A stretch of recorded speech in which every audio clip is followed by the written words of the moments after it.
Hello, my name is Timothy Mock, pharmacist and owner of Guildview Pharmacy.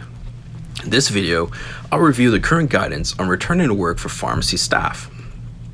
This video will be for those who have not been traveling.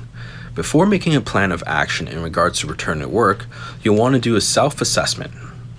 You'll want to objectively check if you're exhibiting symptoms.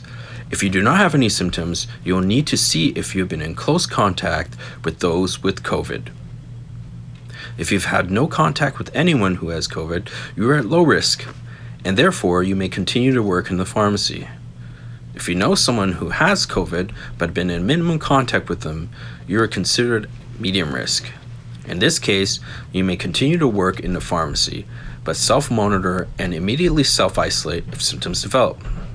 This includes taking a temperature twice daily.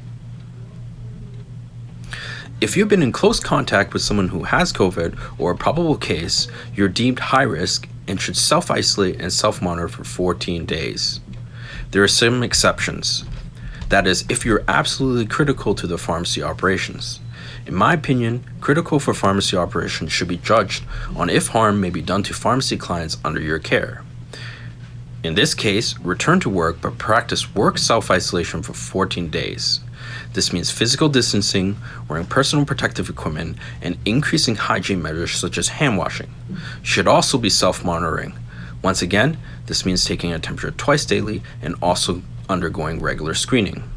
If you've tested positive for COVID, you should self-isolate for a minimum of 14 days and return if you're asymptomatic. Even if it's critical to return to work, you should isolate for a minimum of 72 hours after a positive test. If you have symptoms, you should get tested. If test results are pending or you haven't tested yet, you should immediately self-isolate for 14 days and contact public health. If the results are pending but symptoms improve after 14 days, you may think about discontinuation of self-isolation. If symptoms continue, follow up with your primary caregiver. If you're negative, return to work after 24 hours of symptom resolution. If you feel that you've been exposed while undergoing testing, you should be under work self-isolation for 14 days.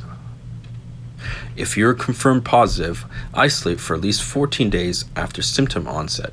Then consider returning if you're asymptomatic without fever.